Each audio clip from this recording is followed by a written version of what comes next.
Olá e que sejas bem-vindo ao Quem Cala Consente. Hoje vamos falar de tradições populares. Só que na perspectiva psicológica da coisa. O meu nome é Mário Portela. Bem-vindo ao teu podcast favorito.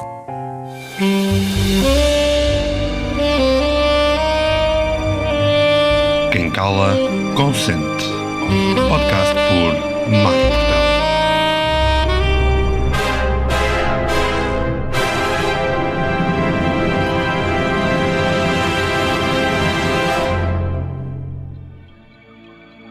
Aqui no Quem Cala Consente temos constantemente preparado o caminho para encontrares um plano, para tu viveres em pleno.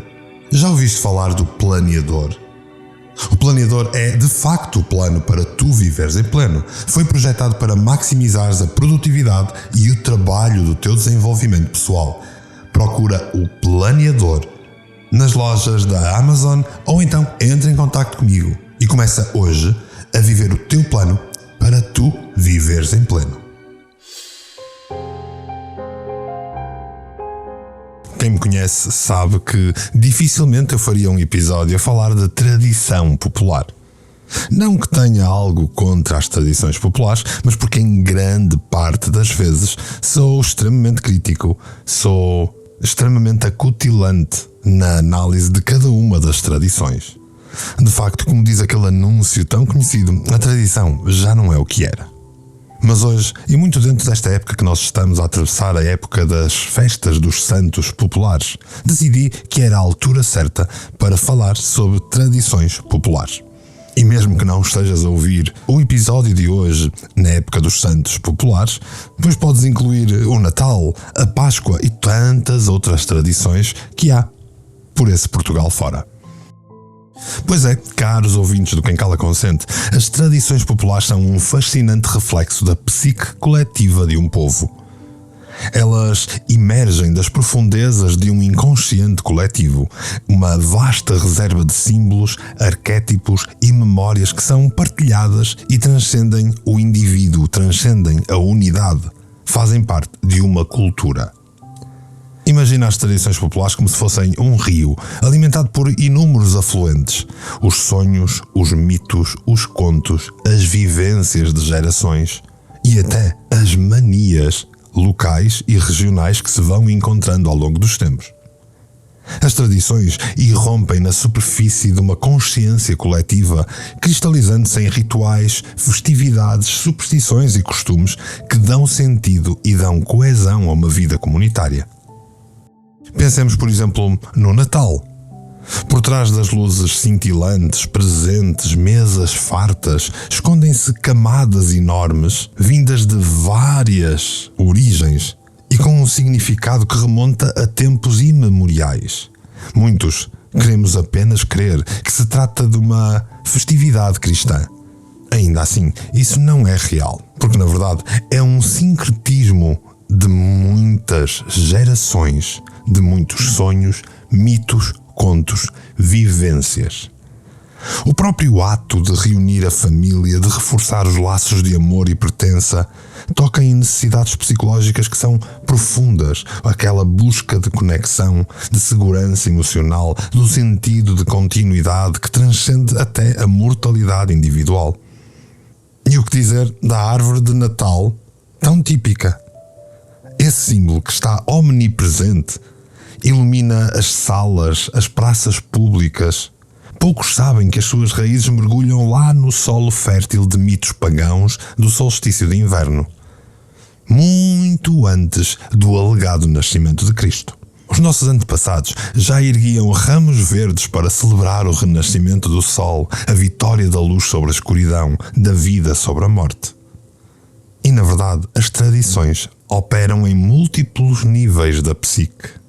Num nível mais superficial, estas tradições proporcionam um sentimento de pertença, uma âncora identitária num mundo em constante mudança.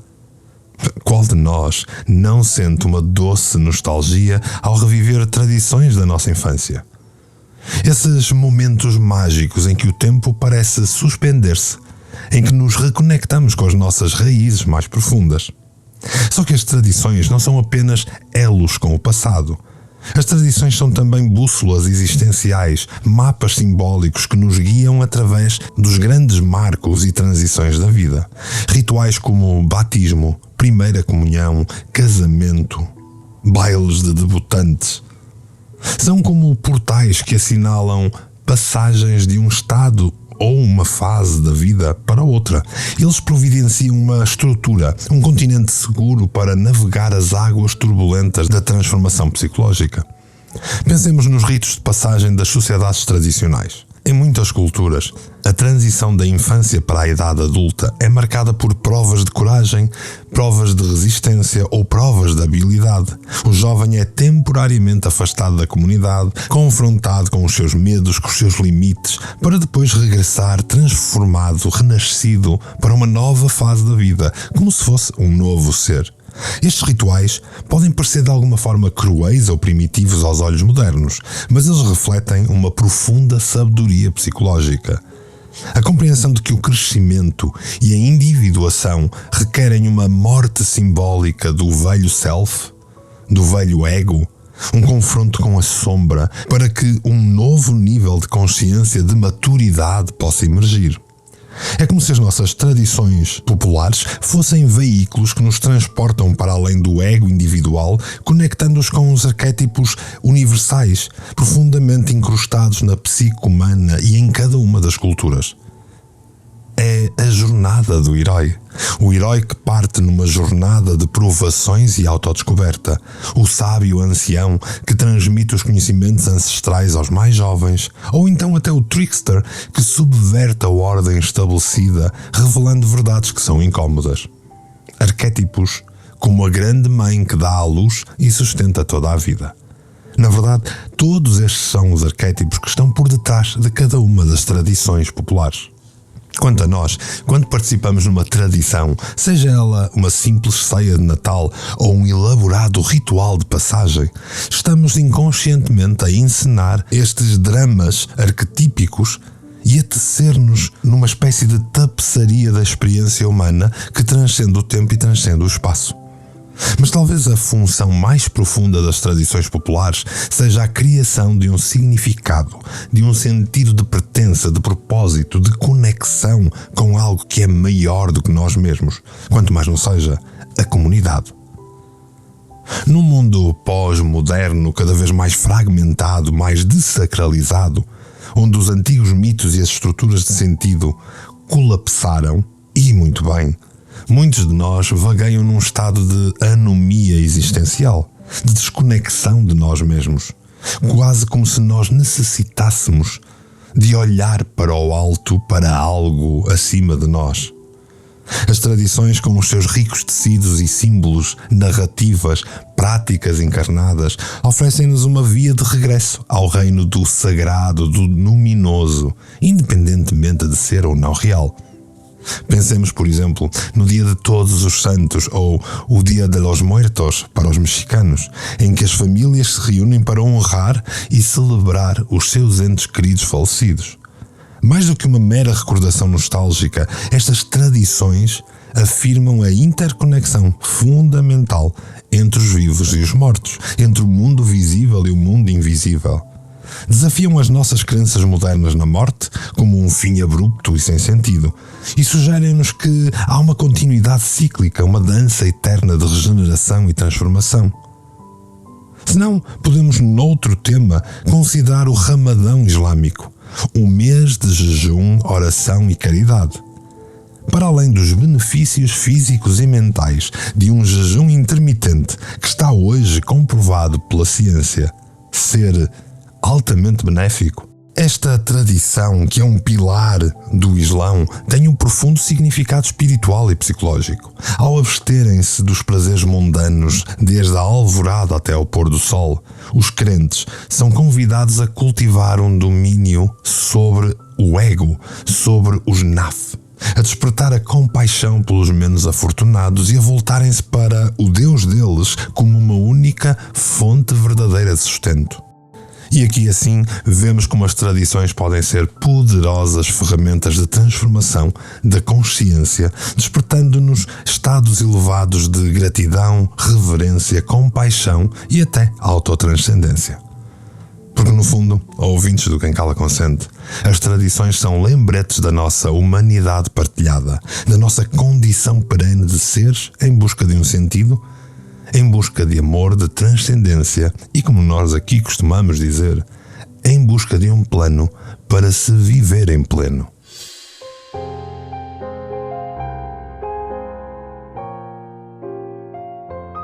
A tradição é limitante. E eis que chegamos àquela parte em que vamos colocar em causa o processo. Até porque as tradições podem ser uma faca de dois gumes na nossa jornada de evolução pessoal e coletiva. Se por um lado são como raízes profundas que nos ancoram num sentido de identidade, de pertença, por outro, quantas vezes nos causa incerteza e desorientação, nos tira conforto, nos causa opressão. Ao termos de, por exemplo, seguir um ritual familiar, entoar uma canção tradicional que não significa nada para nós, ou até em saborear uma receita do passado que nem se gosta.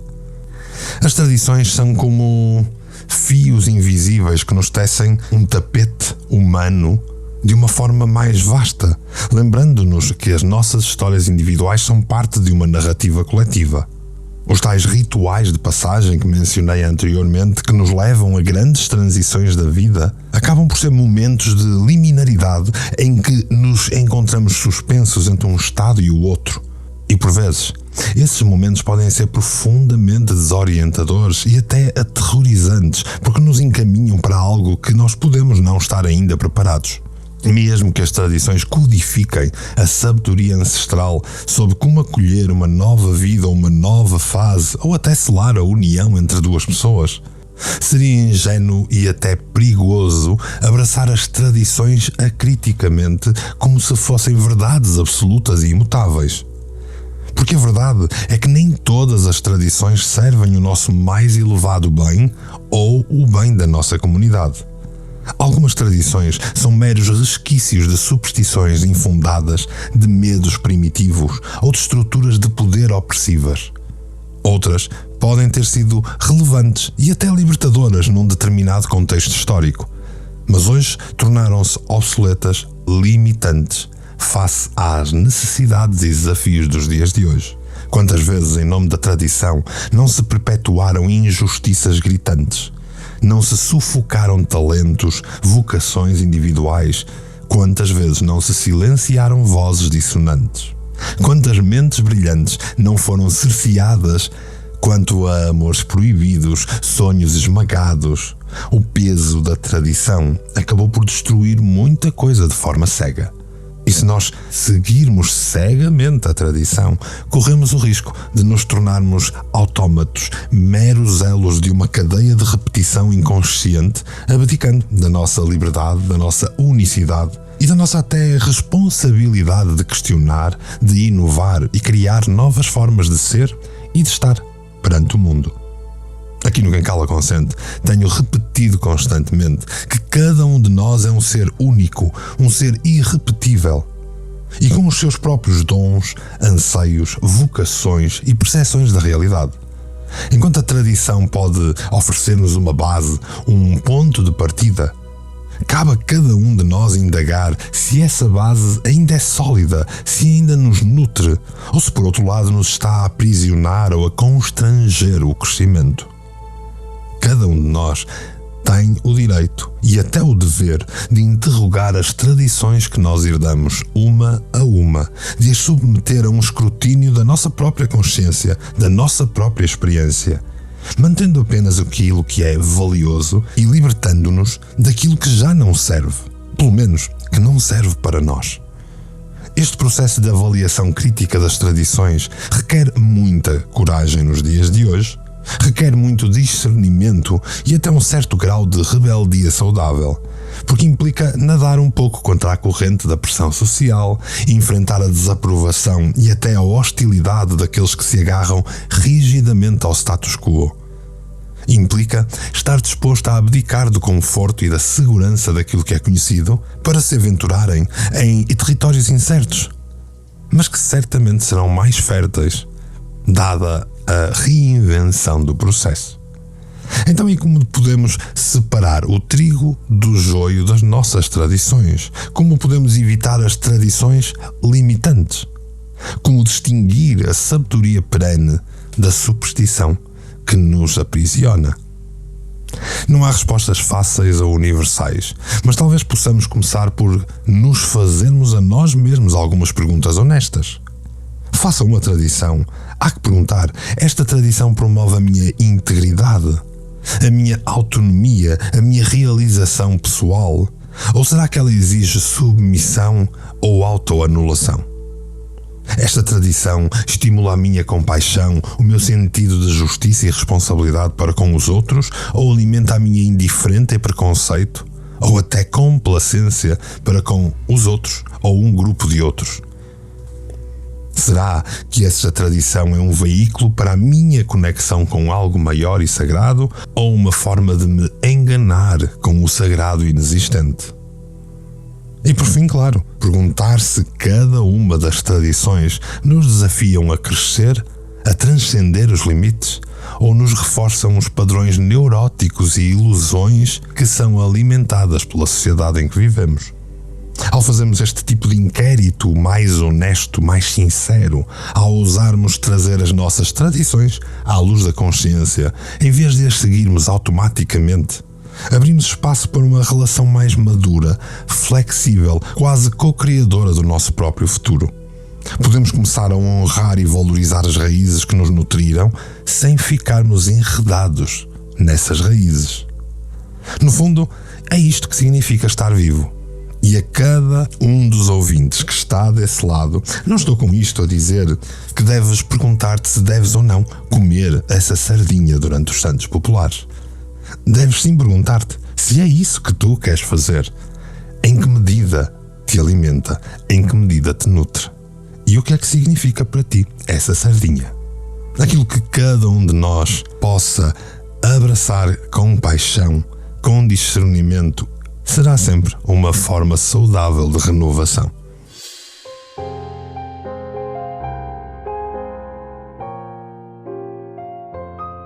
Criar novas tradições.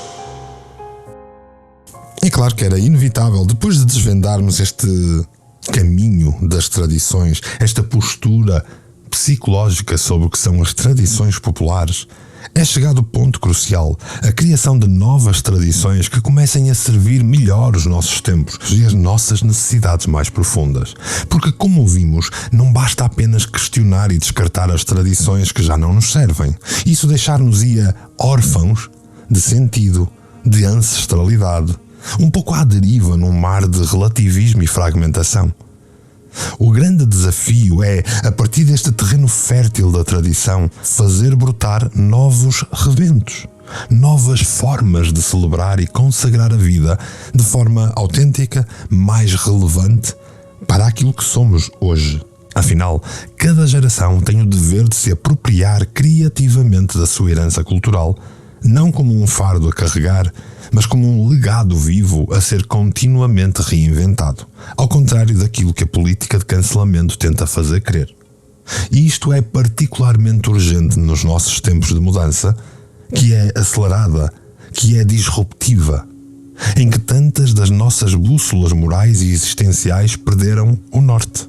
Num mundo cada vez mais globalizado e multicultural, em que os velhos marcos da identidade e da pertença se esboroaram, precisamos desesperadamente de novos rituais, de novas tradições que nos ancorem, que nos reconectem com o que é essencial e com o que é sagrado para cada um de nós. Mas como fazê-lo? Como criar tradições significativas que não sejam meras invenções arbitrárias ou modismos passageiros? Talvez a chave aqui esteja em fundir habilmente o antigo com o novo, em beber da fonte da sabedoria ancestral enquanto atualizamos e adaptamos aos desafios da vida presente. Pensemos, por exemplo, nos ritos de passagem. Em muitas culturas tradicionais, estes momentos de transição da infância para a idade adulta, da solteirice para o casamento, da vida para a morte, eram marcados por elaboradas cerimónias que envolviam toda a comunidade. Havia ali um reconhecimento da importância destes limiares, da necessidade de apoiar e orientar as pessoas nestas fases da vida. Hoje, a nossa sociedade está atomizada, secularizada. E estes ritos perderam o seu poder e o seu significado. Em grande parte, transformaram-se em processos opressivos de controlo. A necessidade humana de marcar e honrar as passagens permanece, claro. Então por que não criar novos ritos de passagem mais enraizados no antigo, nos arquétipos de cada uma das tradições, mas adaptados às novas circunstâncias? Imaginemos, por exemplo, uma cerimónia moderna de maioridade, em que os jovens não apenas recebem os seus documentos legais, mas são convidados a refletir sobre o sentido de viver de forma adulta, de fazer votos de serviço à sua família, à sua comunidade e até ao planeta tão em moda hoje em dia, de receber a bênção e conselho dos mais velhos, em vez, ou ao invés, de serem expostos a uma caçada no meio da floresta. Neste momento, podemos inspirar-nos nas tradições espirituais e culturais de todo o mundo, mas sem as imitar servilmente, ou sem cair naquilo que hoje está na moda dizer apropriação cultural, que é algo que nunca existiu. Hoje temos que entrar num delicado equilíbrio entre honrar a sabedoria ancestral e abraçar a mudança, entre a reverência e a inovação. Precisamos ter a coragem de eliminar aquilo que nas velhas tradições se tornou supérfluo, inútil ou simplesmente ilógico. Aquilo que nas velhas tradições é opressivo ou meramente decorativo. E começarmos a criar algo que nos leva ao encontro da nossa própria essência perene e intemporal e que comece a designar, a caracterizar, a adjetivar o nosso grupo dos dias de hoje. E é que, a nível comunitário, este processo criativo pode ser uma preciosa oportunidade de tecermos novos laços, de fortalecer o sentido de pertença e de propósito comum, em vez de nos deixarmos encarneirar por modas de redes sociais que nos adoecem lentamente a mente, o espírito e o pensamento crítico. E na verdade foi exatamente isso que eu quis trazer ao falar-te de tradições populares. Foi trazer-te pensamento crítico, para que em vez de simplesmente negar ou simplesmente seguir em frente com as tuas tradições, uses o teu espírito crítico e que sejas cada vez mais único e que caminhes cada vez mais na direção do teu plano para tu viveres em pleno. E assim, ouvintes de Quem Cala Consente, eis-nos chegados ao epílogo desta nossa odisseia pelas tradições populares. Esse tesouro precioso, só que por vezes enigmático, que estamos a herdar dos nossos antepassados e ainda nem perguntamos porquê. Espero que esta viagem, que este episódio vos tenha inspirado a olhar para as vossas próprias tradições com novos olhos, não como grilhões que vos prendem, como coisas que têm que ser feitas porque é tradição, mas sim como fios condutores que vos guiam para o restante da vossa vida.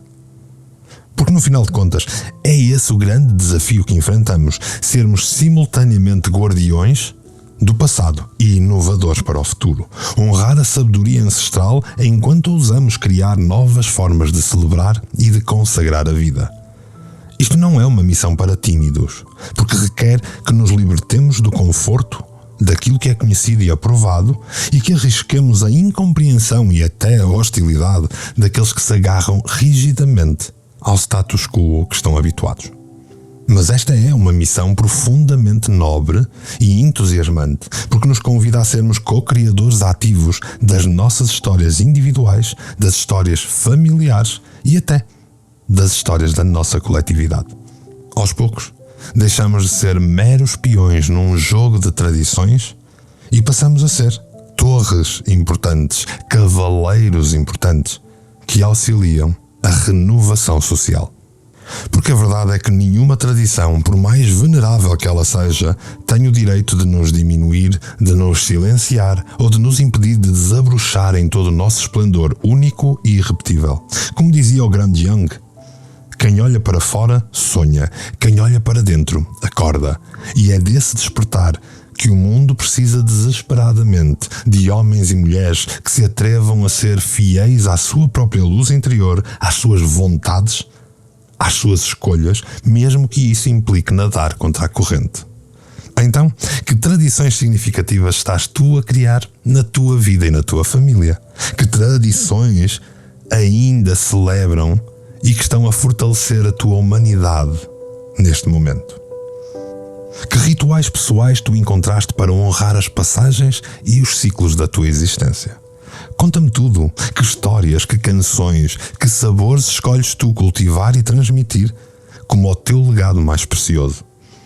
Partilha comigo nos comentários, partilha comigo por e-mail, porque dessa partilha autêntica e vulnerável nasce a verdadeira comunhão de uma comunidade. E se este episódio ressoou contigo, se sentiste o chamado para te reconectares com a magia e o mistério das tradições vividas de forma consciente e criativa, então deixa o teu comentário, subscreve o podcast, partilha-o com aqueles que acreditas que beneficiariam desta mensagem. Juntos podemos tecer uma nova tapeçaria de tradições que honre a imensa diversidade e sabedoria da família humana. Tradições que nos unam em vez de nos dividirem, que nos libertem em vez de nos aprisionarem. Para mim, foi um privilégio ter-te desse lado, e é por ter estado aí durante todo o episódio que eu te agradeço profundamente, assim, polvilhado com um sorriso.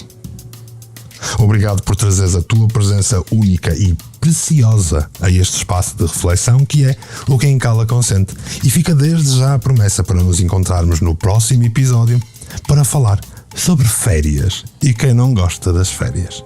Até lá. Envia-me as tuas perguntas, fala-me de ti, conta-me tudo. Porque já sabes, quem cala, consente.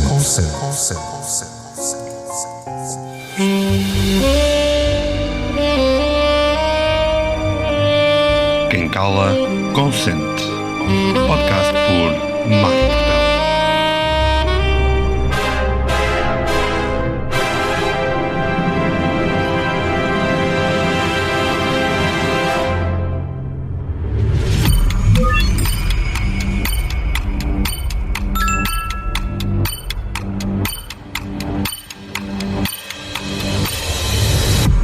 Canal Portugal Místico. Foi feito para ti.